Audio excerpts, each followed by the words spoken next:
Imagine, tu viens d'échouer. Un projet qui t'était cher s'effondre.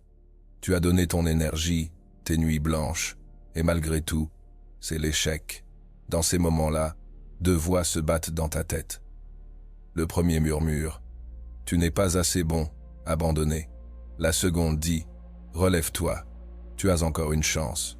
Marc Aurèle, empereur de Rome, l'homme le plus puissant de son époque, a connu ces deux voix, et sa leçon est claire. L'échec n'est jamais la fin, c'est une transformation. Reste avec moi jusqu'à la fin, parce qu'aujourd'hui, tu vas découvrir comment faire de tes échecs tes plus grandes victoires. Marc Aurèle écrit dans Les Pensées pour moi-même. Ce qui arrive à l'homme est conforme à la nature. Accepte donc ce que la vie t'apporte. Tu crois que tu es seul à échouer? Faux. Même les plus grands, les génies, les dirigeants, tombent.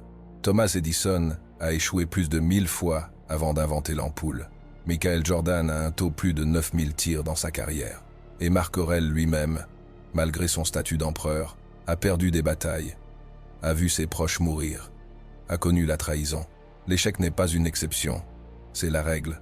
Et si l'échec est inévitable, alors il n'est pas une honte, c'est une étape. Mais alors, comment rebondir?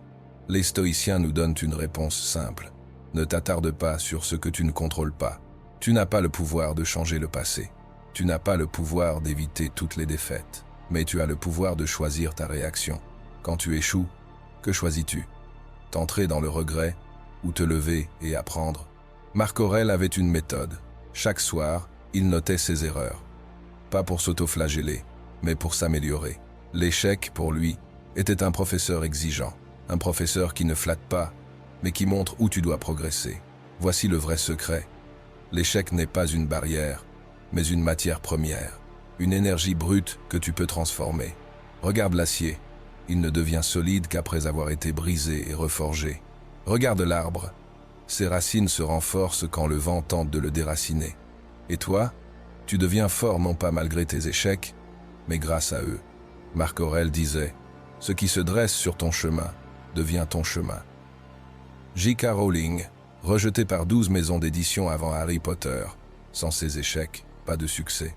Et toi, ton échec actuel, si tu le transformes, pourrait bien être le tremplin de ton avenir. Alors concrètement, comment appliquer ça? 3 pratiques simples. 1. Réécrire ton échec. Ne dis plus « j'ai échoué ». Dis « j'ai appris ». Chaque échec est une information précieuse. 2. Chercher la leçon. Demande-toi « qu'est-ce que je n'ai pas vu? Qu'est-ce que je peux améliorer ?» Un échec sans analyse est une perte. Mais un échec analysé est un trésor. 3. Avancer malgré tout. N'attends pas d'être prêt. N'attends pas que la peur disparaisse. Agis, même petit pas après petit pas, car la seule vraie, c'est l'abandon. Laisse-moi te poser une dernière question. Et si ton plus grand échec était en réalité le début de ta plus grande réussite? Marc Aurèle a compris que l'échec est une école. À toi maintenant de l'accepter, de l'embrasser et de le transformer. Parce que tu te souviens, toi, l'échec n'est jamais la fin. C'est le début.